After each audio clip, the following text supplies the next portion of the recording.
Seperti sudah dikatakan tadi Bapak Kajari, bahwa asisten pidana militer ini adalah suatu organisasi baru di tubuh Kejaksaan Agung RI.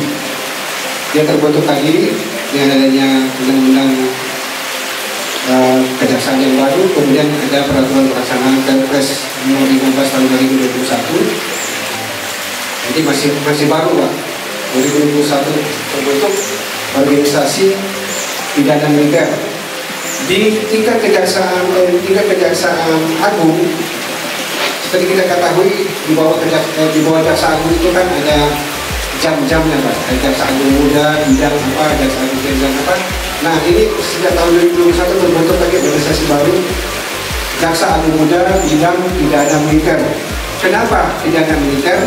Nah itu kan pertanyaannya. Saya juga bertanya-tanya, kenapa kok istilah organisasinya jaksa agung muda bidang pidana militer, bukan jaksa agung bidang koneksitas?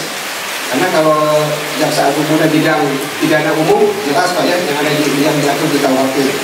Kemudian jaksa bidang pidana khusus yang menangani kasus perkara-perkara di luar KUHP. Kemudian di tingkat kejaksaan tinggi sendiri itu ada 20 asisten pidana militer Pak. Ada 20 asisten pidana militer. Kenapa tidak 34? Yang pertama, terus terang, kebutuhan organisasi untuk tingkat perwira, golongan, saya bilang golongan ya, golongan 4D ya, 4D itu sangat minim di organisasi TNI, personil TNI. Makanya dia mengikuti wilayah kerja auditorat, di mana ada auditor militer satu tempat, disitulah ada jabatan asisten pidana militer. Kebetulan di untuk Sulawesi Utara, auditorat militer 3 Sulawesi Utara itu membawahi Sulawesi Utara sendiri, Sulawesi Tengah dan Provinsi Gorontalo. 3 wilayah ini adalah wilayah kerja kami, dan kebetulan juga bersinggungan dengan wilayah kerja Polda. Kalau Polda kan cuma satu Pak ya, cuma Polda Sulawesi Utara. Jadi ini adalah dasar pembentukan wilayah kerja daripada asisten pidana militer. Ini struktur organisasinya Pak. Kalau di tingkat pusat ini, ini, maaf ini salah. Ini kurang juga sih makanya. Jadi organisasi di tingkat kejaksaan tinggi Pak. Jadi ini ada Kajati, di bawahnya ada Wakajati, kemudian di bawahnya di garis pemandu bawah di Kajati ini ada para asisten. Ada asisten pidana, asisten pembinaan, asisten pidana khusus, asisten pidana umum, ada asisten intelijen, kemudian ada asisten pengawasan, dan yang terakhir ini ada asisten pidana militer. Itu adalah struktur organisasi. Nah kalau di organisasi tim sendiri, aspeknya ini asisten pidana militer dibantu oleh 3 kasih. Ini ada kasih penindakan, kebetulan lagi ada tugas ke Sulawesi Tenggara. Kemudian ini ada asisten penuntutan, kasih penuntutan Ibu Yeni Moya yang ada di depan kita. Kemudian yang satu lagi ada kasih eksekusi eksaminasi. Dia juga tugas ke Sulawesi Tengah. Jadi kami berbagi waktu, berbagi tempat supaya menutup tahun anggaran 2022 ini sudah bisa laporan kita sudah bisa diterima oleh Bapak Kajati teruskan kepada kejaksaan. Inilah tugas kami Pak. Tugas Aspikmium ini adalah sebenarnya Aspikmium dibentuk ini bukan sesuatu barang yang baru. dari sejak tahun 1950 barang ini sudah pernah dikumandangkan oleh para penegak hukum. Cuma pada saat itu saya tidak tahu kenapa kok tidak dilembagakan secara khusus organisasi aspek ini. Tapi yang jelas sejak Bapak Jaksa Agungnya Pak Jaksa Agung Pras ya kemarin Pak, sejak Pak Jaksa Agung Pak Prasetyo itu sudah dibuka kesempatan untuk kita melaksanakan perintah undang-undang KUHP maupun undang-undang KUHP NIL ya. Jadi di KUHP dan KUHP NIL pasal 98 itu mengatur tentang adanya organisasi penisitas ya, penisitas. Nanti saya jelaskan apa itu penisitas. Kemudian juga di undang-undang KUHP atau peradilan militer juga mengatur tentang adanya penisitas ya Pak, pada ya. Undang-undang 3197 itu juga berbicara tentang adanya penisitas. Begitu juga dengan undang-undang kehakiman juga mengatur tentang adanya penisitas militer. Ada juga siswa-siswa yang sedang melaksanakan pendidikan di lembaga pendidikan militer, tentunya melakukan tindak pidana atau perbuatan pelanggaran hukum itu bisa dikenakan status sebagai anggota militer. Makanya saya tidak sebut dengan prajurit TNI. Demikian juga mungkin dengan yang sudah pensiun Pak. Yang sudah pensiun apabila perbuatannya dilakukan pada saat dia masih status militer dan kemudian hari diungkap kasusnya, maka kasus yang juga bisa disebut dipersamakan dengan anggota militer. Begitu Pak ya. Jadi ada dua subjek hukum melakukan suatu pelanggaran hukum, di mana tunduk pada sistem peradilan yang berbeda yang dilakukan secara bersama-sama. Jadi mereka punya niat yang sama, tujuan yang sama, dan saling mengetahui perbuatan yang dilakukan tersebut. Inilah unsur-unsur penisitas. Bagaimana ini diwujudkan? KUHP sudah mengatur Pak. KUHP pasal 98, pasal 89 sampai 94 sudah mengatur. Di KUHP atau peradilan militer juga sudah mengatur pasal 198 itu mengatur bahwa apabila terjadi perbuatan demikian maka harus ditangani secara terpadu. Nah, untuk menuju kepada terpadu, dia tidak mengatur ya bahwa harus ada pembentukan peraturan di pemerintah untuk pelaksanaan. Tetapi dia mengatur bahwa harus dibentuk tim. Melalui apa? Melalui keputusan bersama. Apa yang kita lihat keputusan bersama ini? Apakah sudah dilakukan atau belum? Ini adalah teknis penanganan perkara yang kita lakukan di pemerintahan. Memang sekarang, untuk sekarang memang belum ada. Saya biasa sebut dengan potensi Pak, berpotensi penisitas. Ada beberapa kasus yang tadi yang di Gorontalo itu seandainya saat ini kita sudah mengkoordinir dari awal, maka itu pasti diselesaikan secara penisitas. Berhubung karena kasusnya sudah berjalan, teman-teman dari kepolisian sudah menyidik kasus ini, bahkan sudah masuk pada tahap penyerahan ke Kejaksaan Negeri Gorontalo tahap pertama, sedangkan yang dari Subdinpom Gorontalo baru memulai. Banyak kendala-kendala yang dialami kalau kasus ini disahkan. Pasti banyak. Kenapa kami undang juga teman-teman dari BSDKP, dari kehutanan atau dari Badan Konservasi?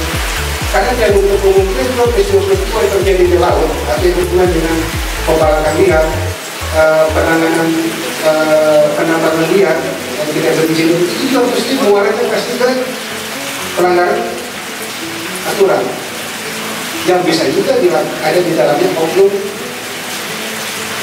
yang terkait pada prajurit militer ya. Itu Pak. Jadi sama dengan Bapak di kepolisian maupun di polisi militer, ketika kita menerima laporan perkara, maka kita adakan koordinasi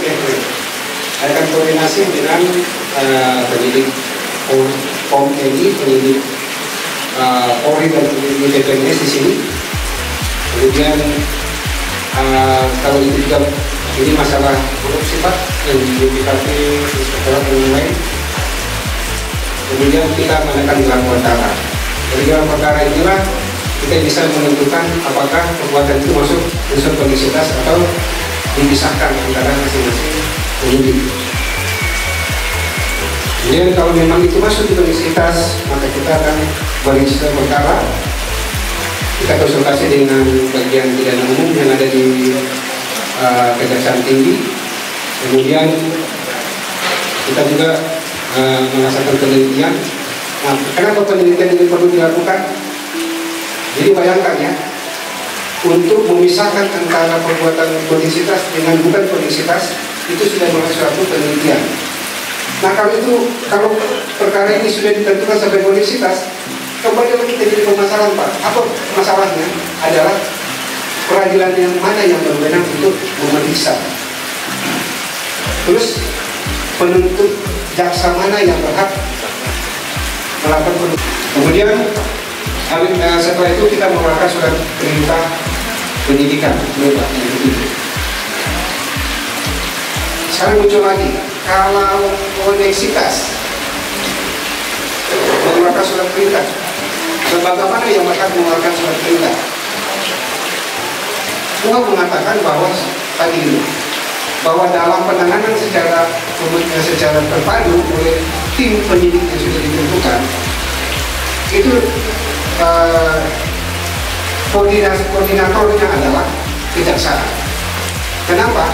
Karena toh nanti BAT yang bapak-bapak buat nanti itu pasti mengarahnya ke kejaksaan, baik dari PPS dan teman-teman dari kepolisian. Kalau dari produk BAT dari Pomal itu nanti pelimpahannya ke auditorat. Nah, disinilah kita sudah berkolaborasi dengan auditorat supaya nanti dalam penuntutannya itu tidak ada yang kita sebut dengan apa kalau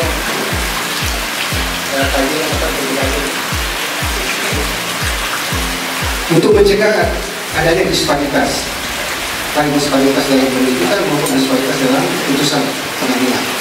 Ya, jadi sebenarnya tujuan daripada koneksitas ini untuk itu tadi, untuk mencegah adanya disparitas. Ya, kita tahu bersama, ya, mungkin teman-teman dari kepolisian juga tahu, dari POM juga tahu bahwa dalam kasus-kasus tertentu ada anggota militer kasusnya diteruskan sampai bermuara pada putusan pemecatan. Tapi di sisi lain, yang oknum yang lainnya yang dari sipil itu bebas berjalan luar. Ini juga menunjukkan adanya ketidakadilan di kalangan. Kalau mungkin dari pelaku mungkin tidak adil, tapi bagaimana dari keluarga pelaku, istri, anak-anaknya yang ditinggalkan di rumah, walaupun suami, ayah mereka sudah ada di lembaga pemasyarakatan. Ya, ini yang hal-hal yang sering muncul di kalangan masyarakat. Kemudian oleh penyidik ini khusus tindak pidana korupsi TPPU itu penyidiknya adalah kejaksaan. Jadi maaf teman-teman dari kepolisian, apabila kami menemukan adanya tindak pidana korupsi yang dilakukan oleh di kalangan militer dan sipil, maka penyidik di sini adalah penyidik dari kejaksaan. Karena undang-undang tindak pidana korupsi juga memberikan kewenangan kepada kejaksaan untuk melakukan penyidikan.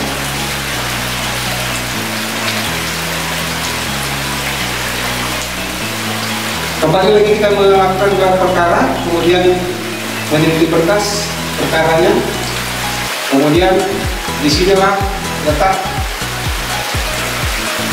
kemana berkas ini akan dilimpahkan. KUHP memang mengatur bahwa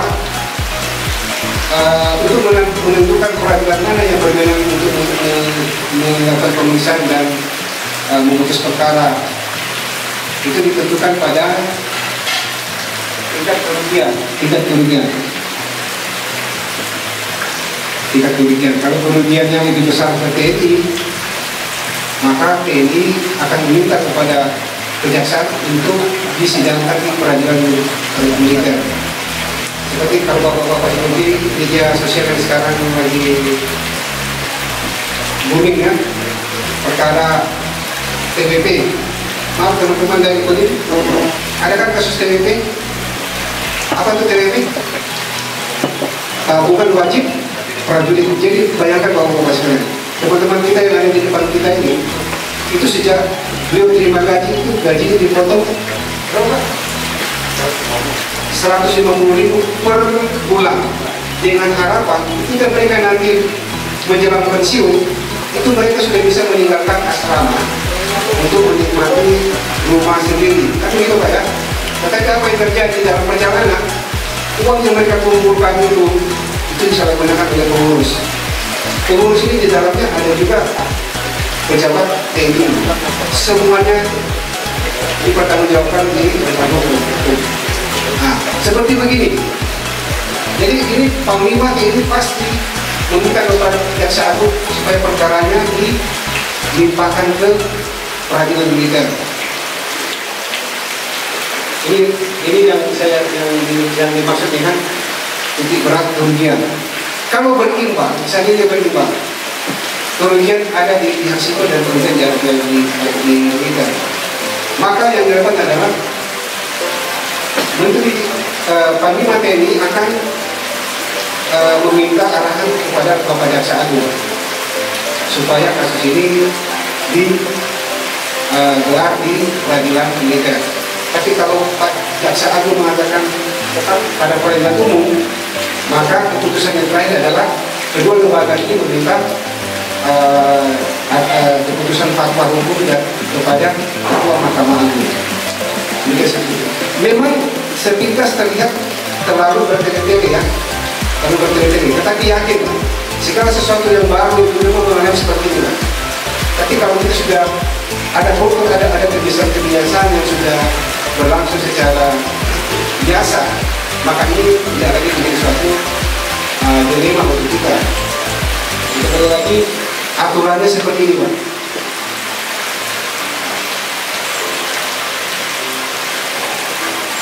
Ini tadi yang kami sampaikan, definisi tentang koneksitas diatur di Undang-Undang 48 tentang kehakiman, kebebasan kehakiman, juga diatur dalam Undang-Undang Peradilan Militer tahun 31/97 dan yang terakhir dalam UUD 881. Ini mungkin sekitar yang supaya dapat ketahui kita akan bahkan kenapa koneksitas itu perlu diregulasi secara khusus ya. Jadi ini permasalahan yang dihadapi di lapangan dalam rangka penegakan hukum, di mana adanya kejahatan yang bukan oleh mereka yang termasuk dalam tadi itu kepada sistem peradilan yang berbeda. Ada kegalauan dari pihak penuntut juga bagaimana untuk menerapkan pasangan di depan hukum, kemudian keadilan yang merata. Ini semua termasuk masalah yang dihadapi. Kemudian di undang-undang ini tertipan sama juga dia berbicara tentang mereka yang tunduk pada peradilan umum dan peradilan militer diperiksa dan diadili oleh pengadilan dalam bentuk pengadilan umum. Nah, kalau di sini dia bilang pengadilan umum. Kecuali ada kan kecuali jika menurut keputusan Menhan yang presiden memberikan kehakiman, sekarang kita mendapat Mahkamah Agung, perkara itu harus diperiksa dan diadili oleh pengadilan militer. Tadi itu adanya unsur titik berat kerugian. Jadi KUHP tindak pidana yang dilakukan bersama-sama oleh mereka yang termasuk yang mengikuti peradilan umum dan militer diperiksa dan dengan kecuali menurut keputusan Menteri Pertahanan dan Keamanan dengan prosedur menjadi kehakiman dan secara bertambahnya.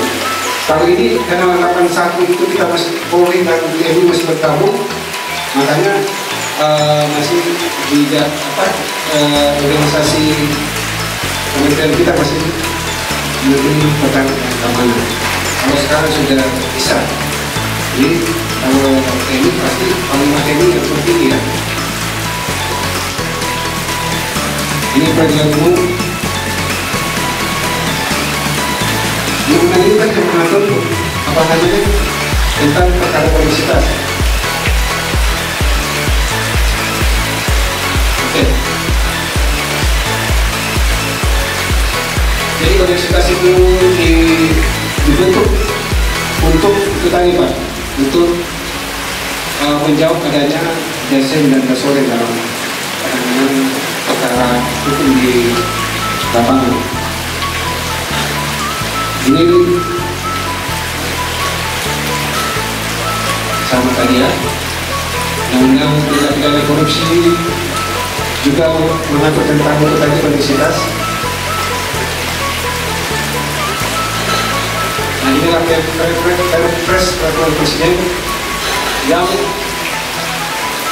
mengatur tentang pembentukan Jamkitnya sebagai pengejawantahan atau pelaksanaan dari Undang-Undang Kejaksaan 2021. Apa urgensinya pentingnya dibentuk Fitmil? Karena kita di Indonesia dalam sistem penegakan hukum dan penuntutan mengatur menganut asas kriminalitas juridis sehingga profesional sistem. Artinya pemimpin penuntut itu satu-satunya ada pada lembaga kejaksaan, satu-satunya pada lembaga kejaksaan.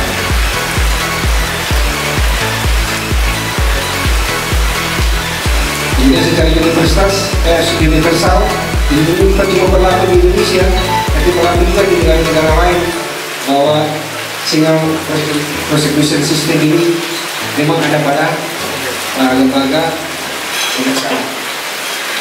Bahkan kalau nggak salah Pak, di negara-negara Commonwealth itu setiap polisi yang akan melaksanakan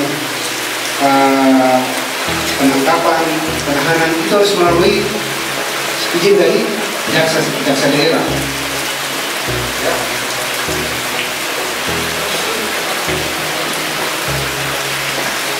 Kemudian ini hal-hal yang mengatur tentang single prosecution. Kemudian adanya dualisme tadi, adanya dualisme peraturan yang mengatur pada satu perbuatan. Jadi undang-undang peradilan militer mengatur tentang koneksitas, kemudian KUHP mengatur koneksitas. Makanya itu perlu adanya keseragaman dalam penanganan kasus koneksitas. Untuk apa? Untuk memenuhi prinsip ini, equality before the law. Ya.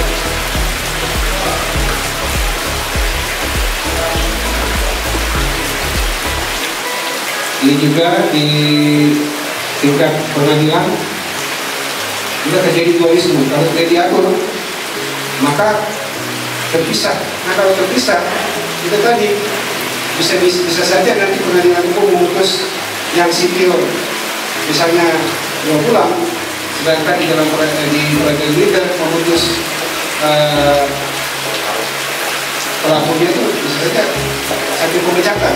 Ini kan timpang Pak, timpang, keputusan itu timpang, bahkan perbuatannya dilakukan secara bersama-sama.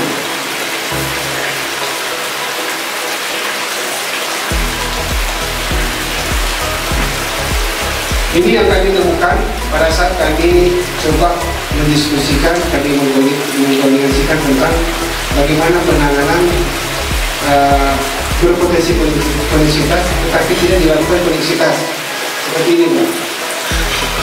Jadi penanganan perkara yang berpotensi koneksitas itu acaranya melalui sendiri, satu melalui acara KUHP, satu melalui acara KUHP-nya.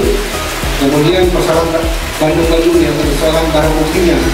Kalau rekan-rekan polisi yang pertama menangani kasus ini, maka barang buktinya akan menjadi kewenangan dari rekan-rekan dari penyidik kepolisian. Sedangkan dalam waktu yang sama juga diperlukan oleh teman-teman dari penyidik POM. Yang bagaimana status barang bukti ini? Seperti itu kan?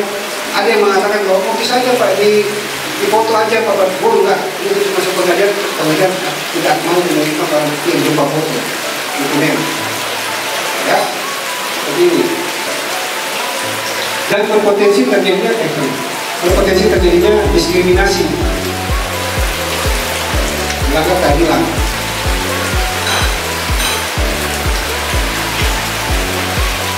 Begitu juga kalau dalam hal tidak pidana korupsi, oleh itu tidak memiliki kewenangan untuk melakukan sita eksekusi.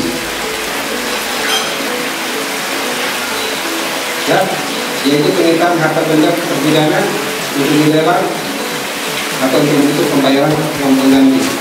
Ini permasalahan-permasalahan yang dihadapi apabila tidak dilembagakan jalannya penanganan koneksitas tersebut. Belum lagi kita bicara tentang hambatan struktural. Apakah dengan adanya koneksitas berarti lembaga penyidik POM dan penyidik Polri harus tunduk kepada kejaksaan, seperti itu kan? Jadi masih ada sentimental instansi yang kita miliki. Nah, ke depan memang kita akan, kemarin juga sudah ada Komisi 3 DPR RI yang turun ke Sulawesi Utara. Kita sudah sampaikan bahwa untuk perkara-perkara koneksitas itu diperlukan adanya sinergitas antara kementerian dan lembaga dalam penanganan koneksitas. Kalau tidak, maka sampai kapanpun akan terjadi disparitas dan terjadi ketidakadilan yang berujung pada, kalau begitu gampang, kalau kita melakukan tindak pidana yang ditangani oleh penyidik ini, maka pasti kasusnya seperti ini. Jadi kalau jangan kesini pada kasusnya ini, penanganannya akan berat. Jadi tidak ada keseragaman dalam bertindak. Ini sangat membahayakan dalam cita-cita hukum, ya.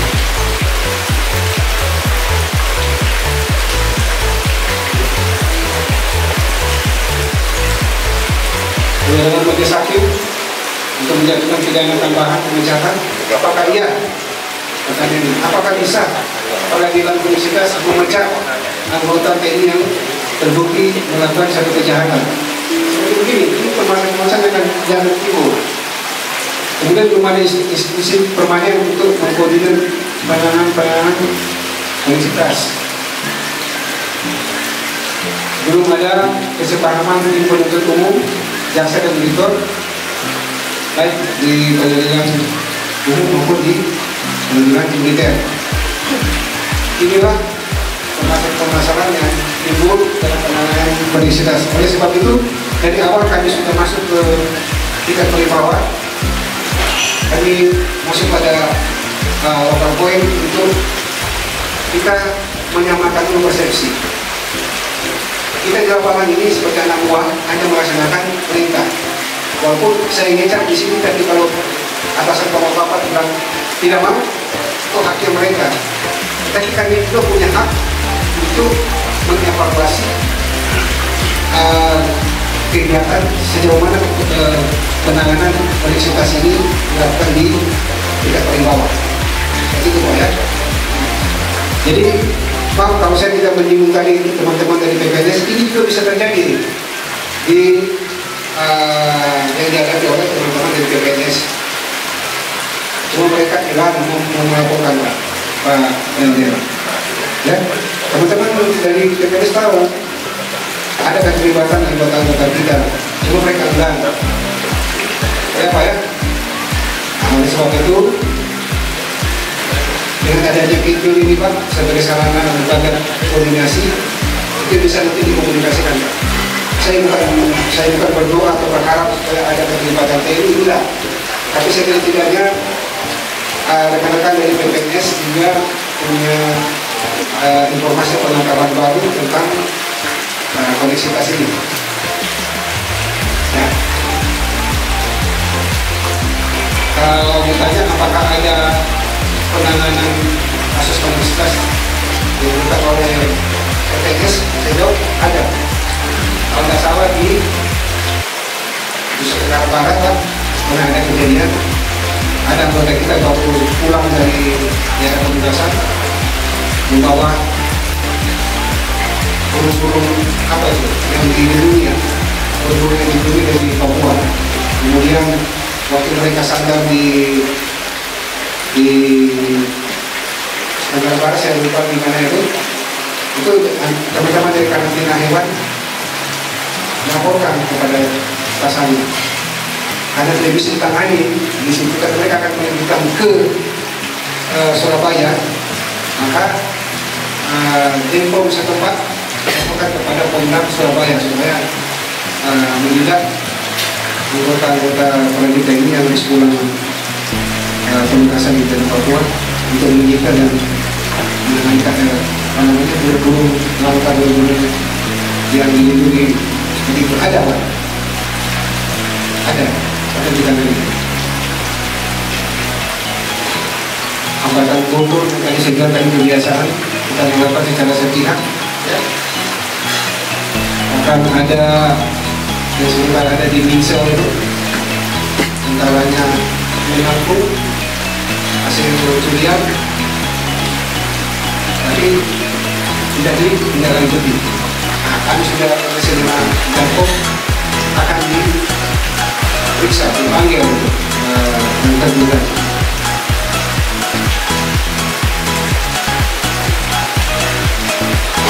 Program kita yang sudah kami sampaikan tadi mengakomodir jalannya penuntutan yang dilakukan oleh auditorat.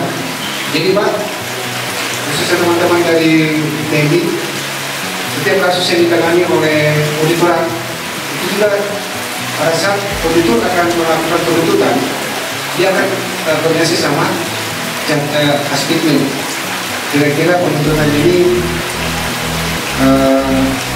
bagaimana kesalahannya, terus apakah sudah mewadahi keadilan kalau kita mengambil penuntutan seperti ini, dan bagaimana dengan unsur-unsur perbuatannya. Itu akan terjadi komunikasi antara penuntut dengan Aspidmin.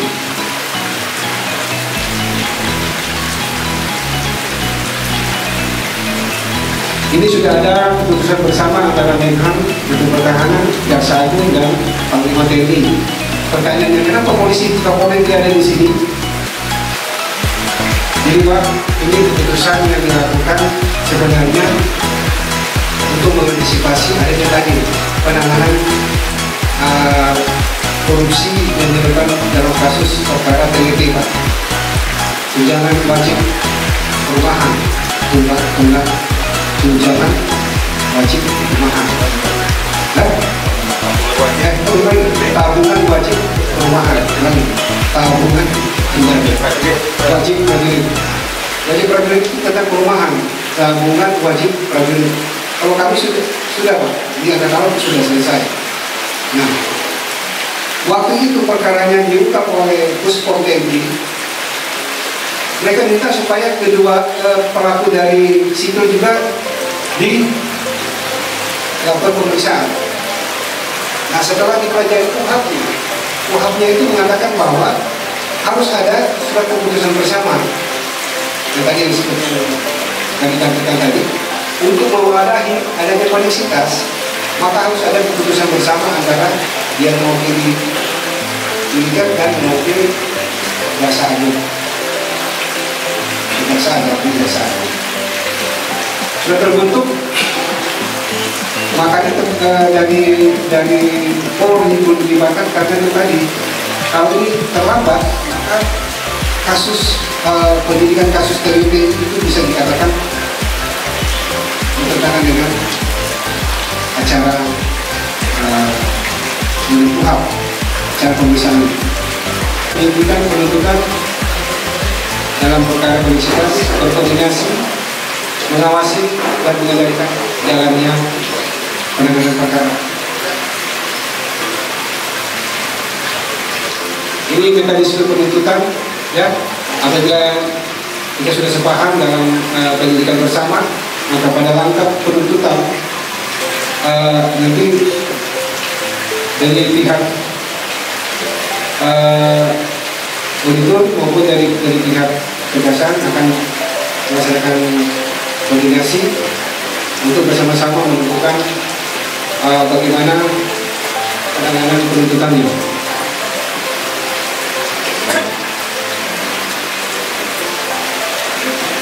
Ini mekanisme penuntutan, saya kira ini bukan wadah kita ya, tapi sekedar untuk kita ketahui karena ini sudah masuk ranah dari jaksa penuntut umum.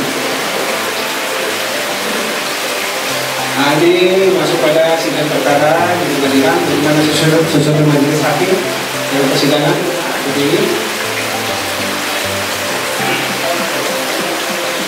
Bagaimana tadi ada pengajuan peradilan mana yang akan kita tentukan, apakah peradilan militer atau peradilan umum. Ini ada mekanisme pengajuannya. Kalau diberlakukan atau dipilih peradilan militer, maka hakim yang duduk sebagai majelis hakim maupun ketua nantinya sebagai pemilihan itu harus menggunakan pangkat seperti militer. Jadi atribut-atribut yang digunakan oleh majelis hakim itu seperti yang digunakan oleh militer, seperti jadi pembusan, ya kan? Mereka juga akan diberikan status sebagai ini. Jadi kalau misalnya hakim nanti main mata, ya kan, mengkhianati panggilan kasus sebagai hakim, menerima apa suap apa segala macam dalam rangka penanganan kasus koneksitas, maka diperlukan ke dalam hukum militer, Pak. Hukum militer. Nah, coba pertanyaan, apakah hakim bisa diperiksa melalui sidang militer yang dapat apabila dia melakukan pelanggaran menghadapi panggilan kasus? Itu ada pembahasan tersendiri.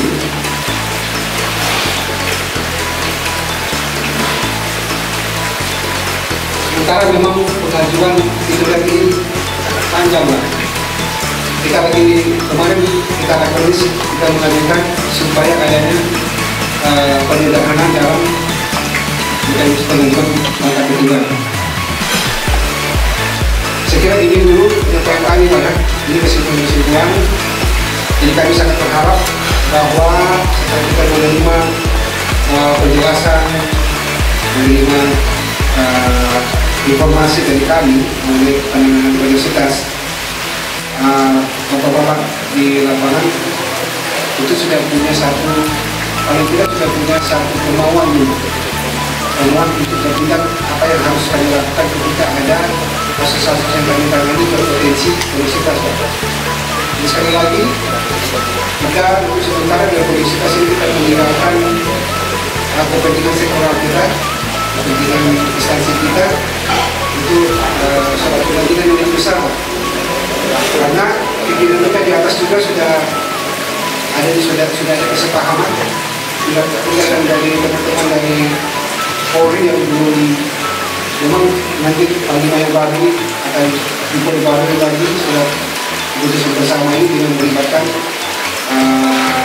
Mabes Polri. Tetapi informasi dari Jangkimio untuk Reskrim ya, Pak Reskrim sudah kita komunikasikan dengan beliau dan beliau sudah melaporkan kepada Pak Kapolri. Tinggal menunggu kapan waktu yang terbaik untuk dilaksanakan lagi terhadap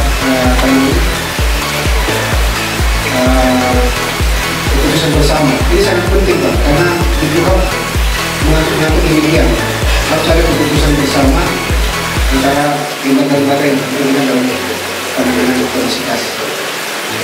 Demikian penyampaian kami mohon maaf apabila dalam penyampaian ada kekurangan atau kesalahan dalam penyebutan. Ya. Memang ini baru tahap tadi sudah kurang lebih 4 bulan bergabung dengan Kejaksaan Tinggi. Istilah-istilah dari Kejaksaan Tinggi kami menyesuaikan. Jadi ketika kami menyebut salah-salah itu kami masih menyesuaikan itu. Penyebutan jabatan itu juga kami lagi pelajari seperti itu. Kami berharap nanti ada diskusi Bapak Kajari. Kami berharap ada pertanyaan, apalagi ada masukan dan untuk kami himpun. Karena sekali lagi bapak-bapak inilah yang menjadi operator di lapangan, Pak. Bapak-bapak pasti tahu secara teknis seperti apa yang akan Bapak lakukan dalam hal melakukan pendidikan. Ini sangat perlu kami butuhkan untuk kami serap dan kami berikan masukan nanti ke Bapak Kajari sampai kami menjawab sosialisasi koneksitas ini. Demikian, selanjutnya kami serahkan ke MC untuk menjawab. Untuk itu kami persilahkan, mungkin ada pertanyaan dari rekan-rekan, kami persilahkan untuk kesempatan pertama mungkin 2 orang dulu ya. Kami persilahkan, Pak. Menyikapi terkait dengan perkara koneksitas ini, karena undang-undang terbaru terkait dengan cipta kerja itu lebih memfokuskan banyak perkara pada sisi administrasi. Jadi di kami itu pidana itu lebih fokus ketika dilakukan oleh orang asing, penangkapan ikan ilegal fishing ataupun penangkapan ikan secara merusak. Nah, selain itu kami lebih mengedepankan sanksi administrasi, di mana di situ ada denda administrasi, di mana negara menentukan di situ, sehingga istilahnya apa ya, yang terakhir itu pidana. Ya. Nah, terkait dengan perkara yang kami lakukan, bagaimana hubungannya dengan koneksitas ini? Terus terang kemarin kami ada menangani perkara kasus ikan dilindungi, dan itu sebenarnya berpotensi koneksitas karena melibatkan pihak militer juga, namun kami masih melakukan perkara secara sendiri, artinya tidak melibatkan pihak militer. Nah, saya baru tahu juga karena koneksitas ini bagaimana nanti penanganan perkara yang sifatnya itu administrasi atau denda administrasi, apakah juga diatur di dalam koneksitas ini. Kemudian kan kita di KUHP umum yang bukan militer itu kan bisa juga ada penyertaan. Apakah kita bisa melakukan penyertaan pasal 56 seterusnya itu, baik yang menyuruh, terlibat, ketika itu di pihak militer seperti apa penanganannya? Mungkin itu yang boleh saya tanyakan terlebih dahulu. Terima kasih. Rudi, PPNS dari Edukasi Tahunan. Sebagaimana yang disampaikan tadi oleh narasumber, bahwa untuk penanganan perkara koneksitas ini bisa melibatkan anggota dan sipil. Nah, ini kami tadi kurang menyimak mungkin. Nah, ini batas sipil ini pengaturannya seperti apa? Apakah dia ada kaitannya dengan pelaku utama misalkan, atau berdiri bebas dari sipil yang secara umum pengertiannya? Itu yang pertama. Kedua,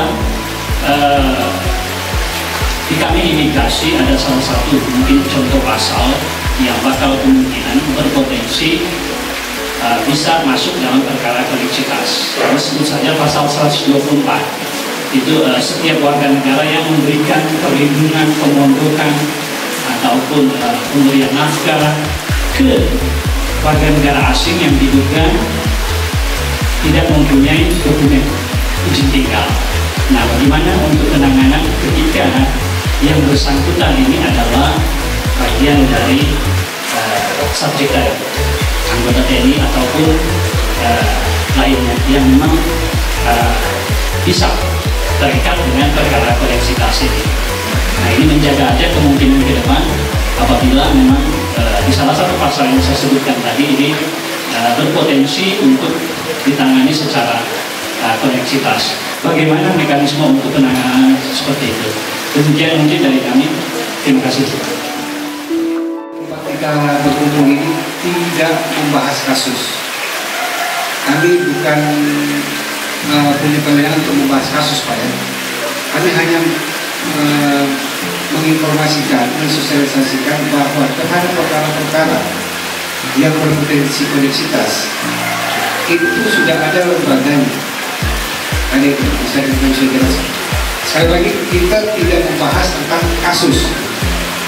Nah, bapak-bapak bertanyakan kepada kami, ini memang sekonyong-konyong meminta arahan dan meminta penjelasan dari kami, tetapi ini kami lihat ini sudah bicara tentang kasus. Kami hanya bisa menjawab begini, Pak. Ini sebenarnya kasusnya sama. Yang bapak bertanyakan itu mekanisme apa yang harus kami lakukan. Sebenarnya di dunia ini, di Indonesia ini tidak ada orang yang terbawa. Itu yang pertama. Siapapun dia, termasuk dia pejabat-pejabat, kalau dia satu pelanggaran hukum, maka hukum harus berpihak kepada ya. Itu dulu yang pertama, Pak. Yang kami lihat adalah ada keengganan saja dari bapak-bapak untuk melaporkan ini. Ya. Nah, kami sarankan kembali lagi Pak, koordinasi, karena tidak ada yang sempurna di dunia ini. Tidak ada yang sempurna, pasti ada kelemahan. Oleh sebab itu, setiap oknum yang dilaporkan kepada pimpinan itu juga harus membuktikan bahwa yang bapak periksa orang sipil itu memang benar-benar itu terlibat. Kalau bapak hanya melaporkan oknumnya, tetapi sipil yang bapak tidak periksa, itu sama dengan jadi perkara, Pak. Ya, jadi kondisi itu berbicara tentang pelaku sipil dan pelaku yang orang yang hidup pada peradilan militer, Pak. Jadi kalau cuma militer yang bapak laporkan, sementara yang sipilnya bapak biarkan keluar, itu sama dengan jadi perkara, Pak. Ya, jadi sekali lagi koordinasikanlah. Di depan kita ini sudah ada teman-teman dari Denpom Lanao yang ada dari Subdenpom Polres. Ini adalah teman-teman kita untuk berkoordinasi. Kalau terlalu jauh nanti kami usulkan sama Pak Kajari, bikinlah kita acara seperti ini, bagus sekali kita sambil mencairkan ada di kebutuhan, kelemahan. Jangan lihat pangkatnya sana ada merahnya di sini, Pak. Sesungguhnya merah itu karena berat itu mereka pegang pangkat itu, Pak. Ya, mereka sangat itu berharap dari bapak-bapak, teman-teman penyidik lainnya ini adalah sinergitas, adalah hubungan yang baik. Dan nanti ada perkara kalau kita melaksanakan hubungan yang baik, setiap pada ada yang seperti ini kita mempererat. Karena kita tahu sekarang orang-orang yang mencari kesempatan untuk melakukan pelanggaran hukum itu sangat gampang melakukan pelanggaran dengan cara apa? Mengadu domba antara aparat. Itu pas sudah domba, baru katanya itu udah orang-orang kapset udah naik gitu. Ya, sekali lagi jangan mendidik sama para pelaku. Pendidikan yang ada di dunia. Mereka selalu mengatasnamakan saya kenal sama Pangdam, saya minta program, saya kenal dengan Kajar. Tidak ada itu.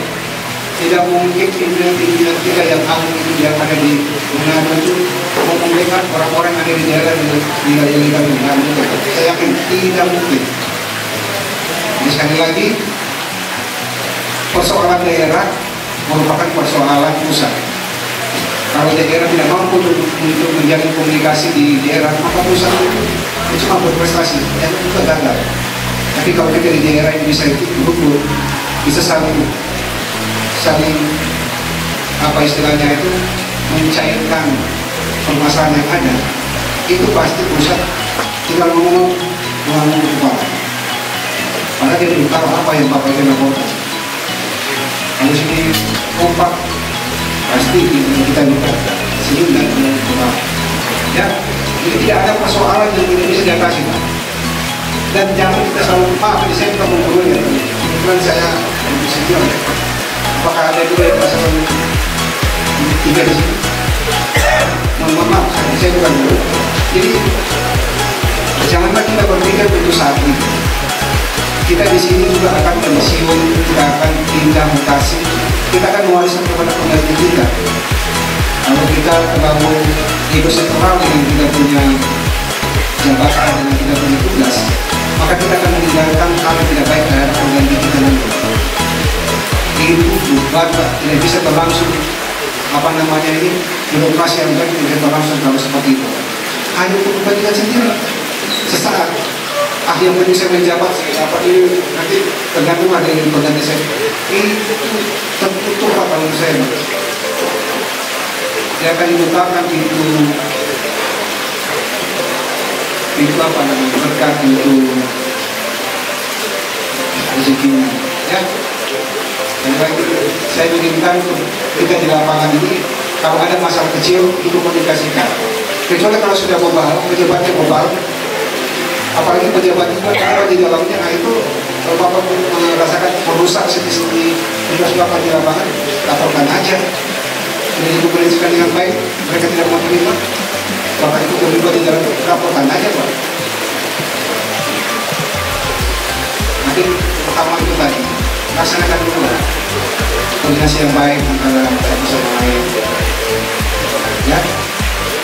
Biarkan kegiatan coffee morning, saling menyapa, begitu. Ya. Jadi Pak Makapuas, ya.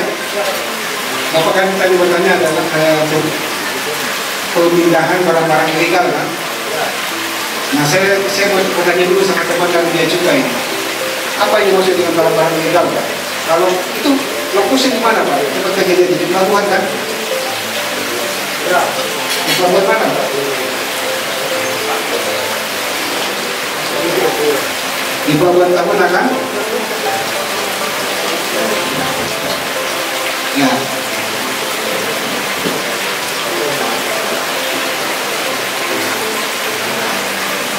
Jadi kembali lagi bukan membela kasus loh Pak, ya.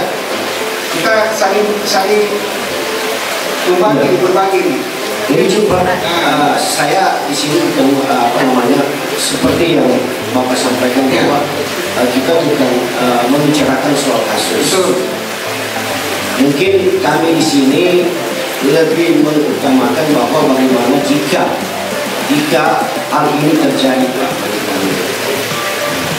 Ini bahwa pengertiannya ketika sesuatu yang nantinya akan terjadi, kita sudah ada pemahaman bersama. Itu maksud kami, Pak. Memang kami tidak membahas soal kasus, namun kami cuma mengambil sampel-sampel yang mungkin sebelum-sebelumnya pernah dialami bagi kami. Nah, seperti itu Pak maksud kami. Oke Pak. Jadi kalau itu pertanyaannya bukan membela kasus, maka saya jawab Pak seperti tadi Pak. Ada ruang komunikasi yang bisa kita gunakan. Apa bisa langsung